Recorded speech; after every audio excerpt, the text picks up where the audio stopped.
1853, and the Americans are here. Where? Japan. Why? To open up the country. The man leading the American expedition was a certain Commodore Matthew Perry, who essentially told the Japanese to allow American imports or face war.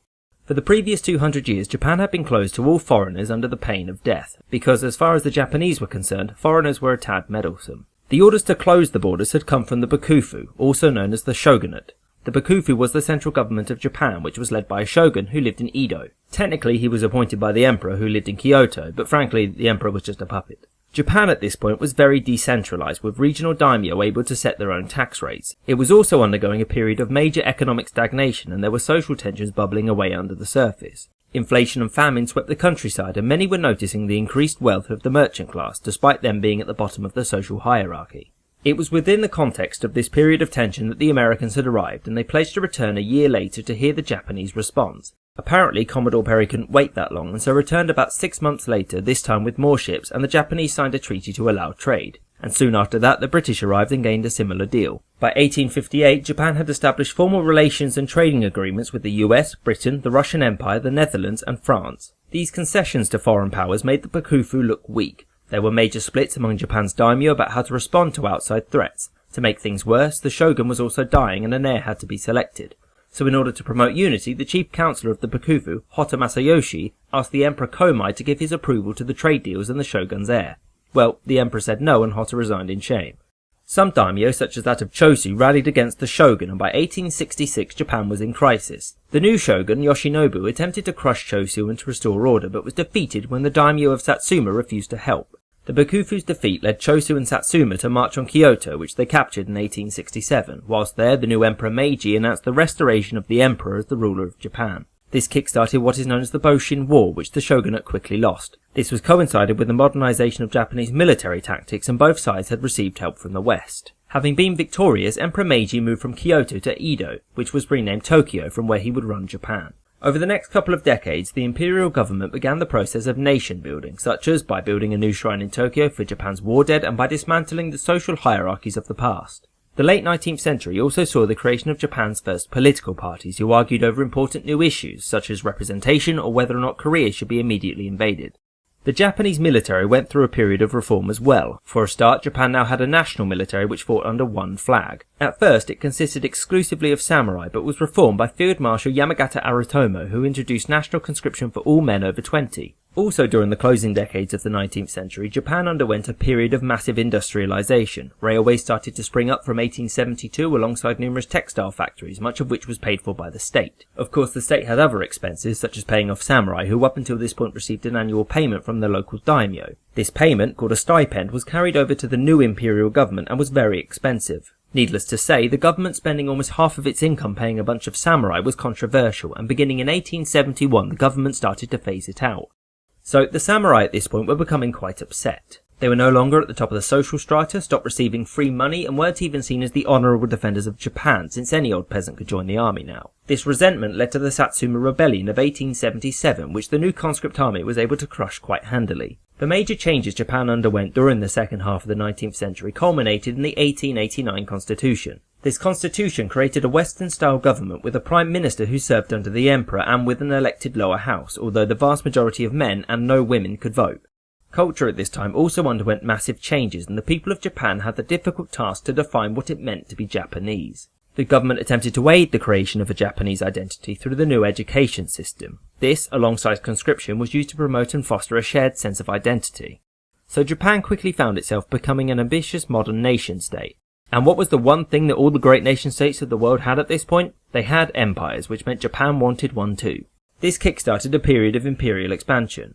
In 1875, Japan took the Ryukyu Islands, the best known being Okinawa. After that, Japan turned its eye to Korea, which at this point was a puppet of China. To people like Aritomo, Korea was going to be conquered eventually, so it may as well have been by Japan.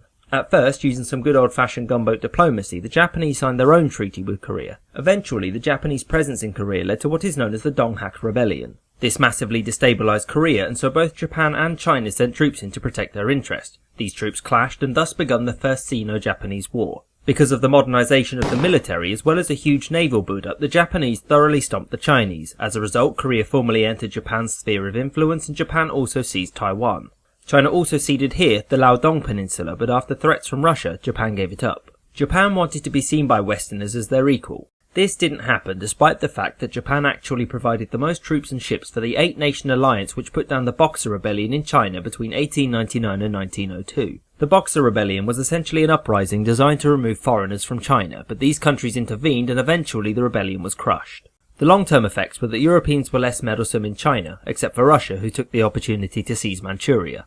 So, the only European country that took Japan seriously was Britain, who in 1902 entered an alliance with them. Importantly, Britain became the first Western nation to acknowledge the Japanese claim to Korea. In 1905, Japan sought similar acknowledgement from Russia, which they refused.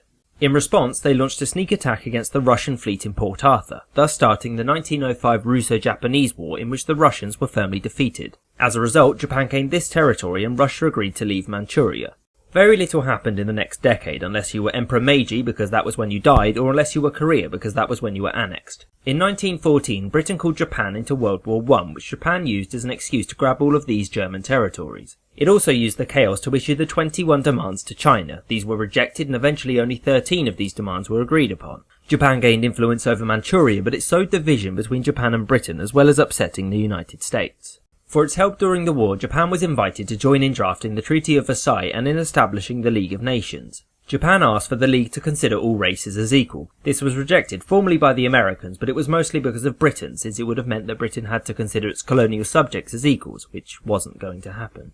In 1920, Britain abandoned the Anglo-Japanese alliance and the next year, alongside the United States, convened the Washington Naval Conference. This sought to limit the number of large ships each country's navy could have, with only Britain and the United States being allowed the most. The next year, things wouldn't get much better for Japan due to a major earthquake which killed 150,000 people. Furthermore, the Japanese economy collapsed and the military became much more influential in politics. In 1926, Emperor Showa, better known in the West as Emperor Hirohito, ascended the throne and his reign saw the continued growth of emperor worship. On September the 18th, 1931, a detachment of the Japanese army in Manchuria attempted to destroy a piece of railway. They blamed Chinese rebels and this was used as pretext for invasion, and by February the next year Manchuria was a Japanese puppet state. This was condemned by the League of Nations and in response Japan withdrew, isolating itself. The army in Japan was becoming more ambitious and in 1936 there was even an attempted coup by one of its factions. This was crushed by the emperor who had given his support to another faction, but either way the military was effectively in control of Japan's government. The army wanted to further expand Japanese power and this led to what is known as the Marco Polo Bridge incident in 1937 where Japanese and Chinese troops exchanged fire.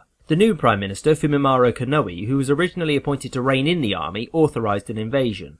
Within a few months the Japanese had advanced all the way to Nanjing where the infamous Nanjing massacre occurred, whereby tens of thousands of civilians were raped and murdered. In 1941, the United States under Franklin D. Roosevelt began an oil embargo against Japan. Japan refused to back down to what they saw as American meddling and on December the 7th, 1941 launched the infamous attack on Pearl Harbor which saw 4,000 American casualties compared to Japan's 65. At the same time, Japanese forces attacked the British colonies of Malaya, Singapore and Hong Kong. Initially, Japan did very well, winning major victories over the European powers, notably the Battle of Singapore in 1942 which saw 80,000 British soldiers surrender. By mid-1942, Japan held all of this territory, but its advances were stalling because it was too much territory to hold. Many of the European territories seized by the Japanese had puppet governments installed. Importantly, these governments were run by the native peoples there, which helped spur on independent movements even after the war. Japanese luck began to change when the American strategy of island hopping, as well as some major naval defeats such as the Battle of Midway and the Battle of Leyte Gulf, meant that Japan could no longer adequately project power.